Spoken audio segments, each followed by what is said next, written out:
चलिए तो good evening सभी साथियों को। और आज बात करते हैं भारतीय अर्थव्यवस्था के क्षेत्र। ठीक है, तो हेडिंग लिखेंगे अर्थव्यवस्था के क्षेत्र और उस पर हम आगे की चर्चा शुरू करते हैं।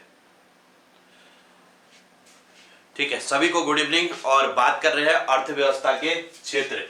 अर्थव्यवस्था के क्षेत्र देखिए, भारतीय जो अर्थव्यवस्था है इसके तीन प्रमुख क्षेत्र है। एक प्राथमिक क्षेत्र, दूसरा आता है द्वितीयक क्षेत्र और तृतीयक क्षेत्र। ये तीन क्षेत्र होते हैं, प्राइमरी सेक्टर, सेकेंडरी सेक्टर और टर्शियरी सेक्टर। प्राथमिक क्षेत्र की अगर बात करें तो इसे कृषि क्षेत्र भी कहा जाता है, कृषि क्षेत्र भी कहते हैं, कृषि क्षेत्र।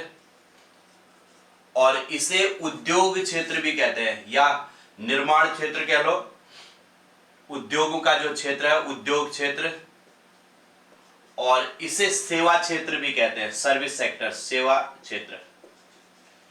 ठीक है, तो इस तरीके से प्राथमिक, द्वितीयक और तृतीयक क्षेत्र भारतीय अर्थव्यवस्था के अंतर्गत आते हैं।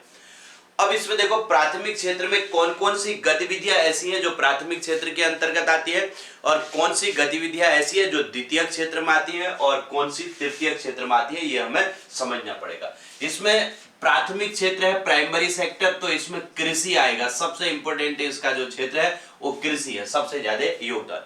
दूसरी बात करेंगे तो पशुपालन इसके अंतर्गत आता है, पशुपालन। तीसरा मछली पालन और वानिकी भी इसमें कह सकते हो, वानिकी। छोटे मोटे जो कुटीर उद्योग वगैरह होते हैं वो सब इसी के अंतर्गत आते हैं। तो ये प्राथमिक क्षेत्र हुआ जो कि सीधे सीधे प्रकृति से जुड़ा हुआ क्षेत्र है, वो सब प्राथमिक क्षेत्र के अंतर्गत आते हैं।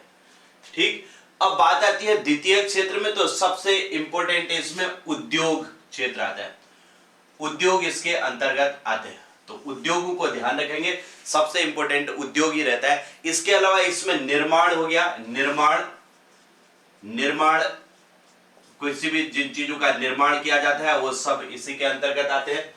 और इसमें एक बिजली उत्पादन वाला क्षेत्र भी आता है, इसको ध्यान रखेंगे। बिजली उत्पादन, गैस उत्पादन। ठीक है, गैस उत्पादन वाला जो क्षेत्र है जहां पर गैस का उत्पादन होता है। और चौथा बिजली उत्पादन, गैस उत्पादन, बिजली उत्पादन, इनको भी ध्यान रखेंगे, उत्पादन। वैसे तो निर्माण, विनिर्माण इसमें रखा जाता है, कहा जाता है, लेकिन साथ में गैस उत्पादन, बिजली उत्पादन का भी इसी के अंतर्गत आता है। और ऊर्जा भी इसी के अंतर्गत आता है, एनर्जी, ऊर्जा उत्पादन। तो इसमें जो भी क्षेत्रों से ऊर्जा का उत्पादन होता है वो सब द्वितीय क्षेत्र के अंतर्गत आते हैं। तो इस बात को आप लोग ध्यान रखेंगे। अब तीसरा जो क्षेत्र है वो सेवा क्षेत्र हुआ। तो सर्विस सेक्टर में तो कई सारी चीजें आती है, जैसे बैंक हो गया, ठीक है, रेलवे हो गया, पुलिस हो गया, पुलिस बल हो गया, पुलिस, और परिवहन हो गया, परिवहन सब इसी के अंतर्गत आता है।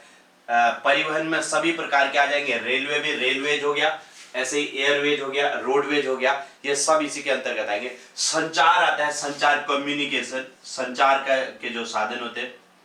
ठीक है, होटल की जो सर्विसेज होती है, होटल इसी के अंतर्गत आते हैं। ठीक, और इसके अलावा इसमें और भी, जैसे व्यापार हो गया, व्यापार पूरा का पूरा इसी के अंतर्गत आता है, व्यापार। ठीक है, व्यापार का क्षेत्र हो गया, ये सब इसी के अंतर्गत आते हैं। और अन्य सामाजिक सेवाएं भी ले सकते हो, समाज की जो सेवाएं होती है, सामाजिक सेवाएं,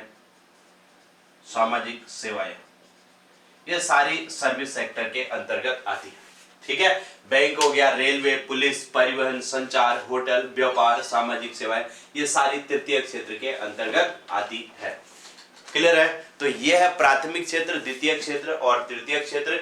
अर्थव्यवस्था के इन तीन क्षेत्रों को आप लोग बहुत अच्छे से याद रखना, इनमें से क्वेश्चन पूछे जाते हैं। ये बिल्कुल बेसिक चीज होती है और यहां से क्वेश्चन भी पूछा जाता है।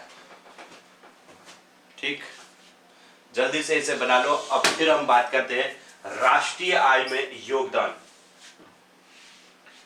राष्ट्रीय आय में किस क्षेत्र का कितना योगदान है, इस पर भी हम चर्चा करते हैं। अब इसी में हम समझते हैं कि राष्ट्रीय आय में कितना योगदान है। ठीक है, प्राथमिक क्षेत्र, द्वितीय क्षेत्र, तृतीय क्षेत्र का हमारी जो राष्ट्रीय आय है उसमें कितना योगदान है।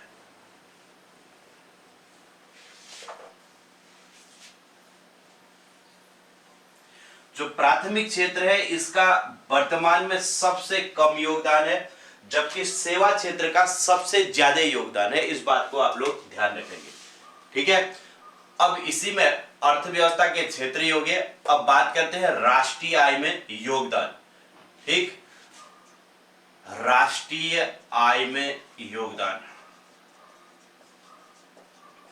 राष्ट्रीय आय में योगदान की बात कर रहे हैं तो इसको ऐसे ही प्राथमिक, द्वितीय, तृतीय, प्राथमिक क्षेत्र का जो योगदान है ये केवल 17% है।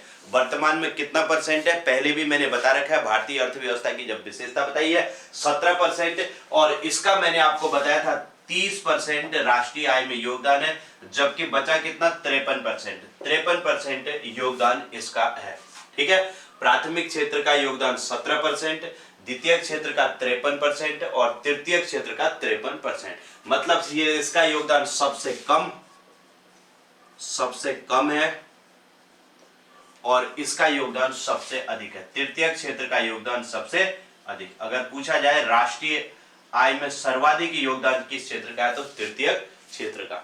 इस बात को ध्यान रखेंगे। एक चीज और ध्यान रख लेना, 1950-51 में योगदान की अगर बात करें, योगदान कभी ऐसा क्वेश्चन में पूछा जाता है कि 1950-51 में भारत की जो राष्ट्रीय आय है उसमें सर्वाधिक योगदान किसका था, तो प्राथमिक क्षेत्र का 56% था, 56%, द्वितीय क्षेत्र का 14% था और तृतीय क्षेत्र का 30% था, 30%।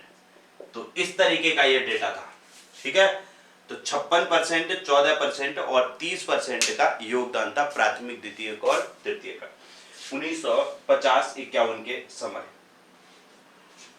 अब आप लोग इस बात को ध्यान रखेंगे कि जैसे जैसे अर्थव्यवस्था का विकास होता है वैसे वैसे प्रारंभ में तो जो अर्थव्यवस्था होती है उसमें प्राथमिक क्षेत्र का योगदान सबसे ज्यादा होता है और द्वितीय, तृतीय का कम होता है।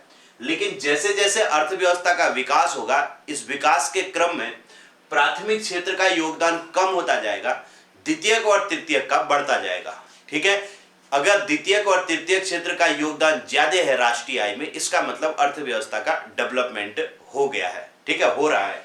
तो इस बात को आप लोगों ने ध्यान रखना है। जो जितनी ज्यादा डेवलप इकोनॉमी होगी उसमें उतना ही ज्यादा सेकेंडरी और टर्शियरी क्षेत्र का योगदान ज्यादा होगा। इस बात को आप लोगों ने अच्छे से समझ लेना है।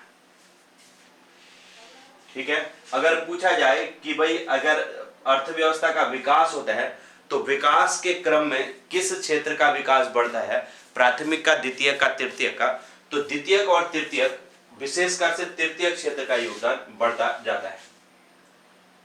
ठीक है,